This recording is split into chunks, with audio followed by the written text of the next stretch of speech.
Studies? Yan lagi ang nakatatak sa utak ko because I need to live with my dad's expectations. And let me tell you, it sucks. Nobody, that's me. No one seems to care about my existence. I don't even have friends. Ay, well, hindi naman yun problema. At least tahimik lang ang buhay ko. Maayos. Masaya na ako sa ganito.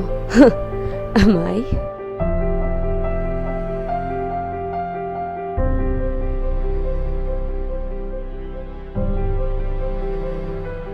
Never kong naisip na mapapansin ako ng grupo nila.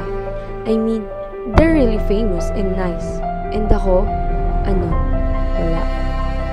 Pero they're really persistent na makijoin ako sa kanila, which made me really happy because finally, I have new friends. Now I can finally say this.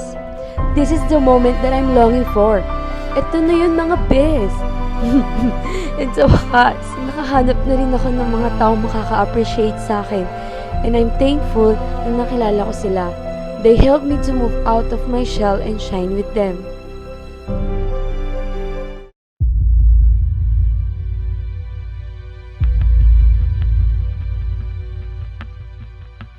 I knew it.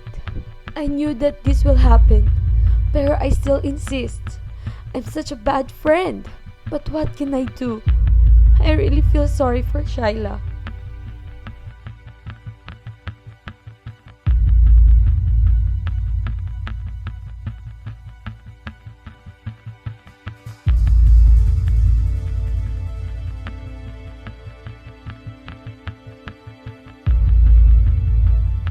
New friend? Why not? For a change.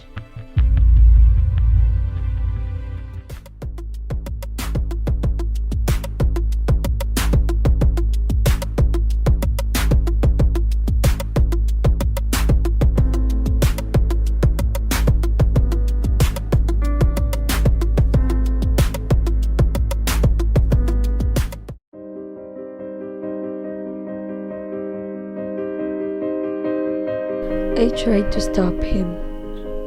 Para sa kaayos na pamilya namin. For my mom, for my sister. Pero he just pushed us away. And it really hurts. I feel lost. I don't know what to do anymore.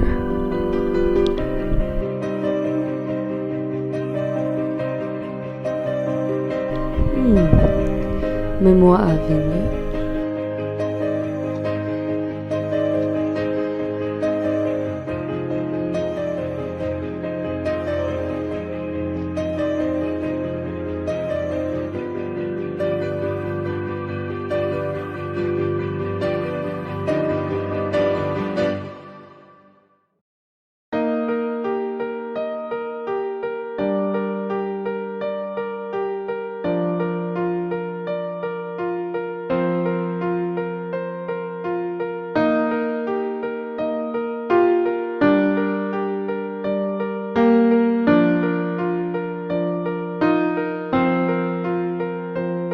I wish I could go back to those times to finish everything.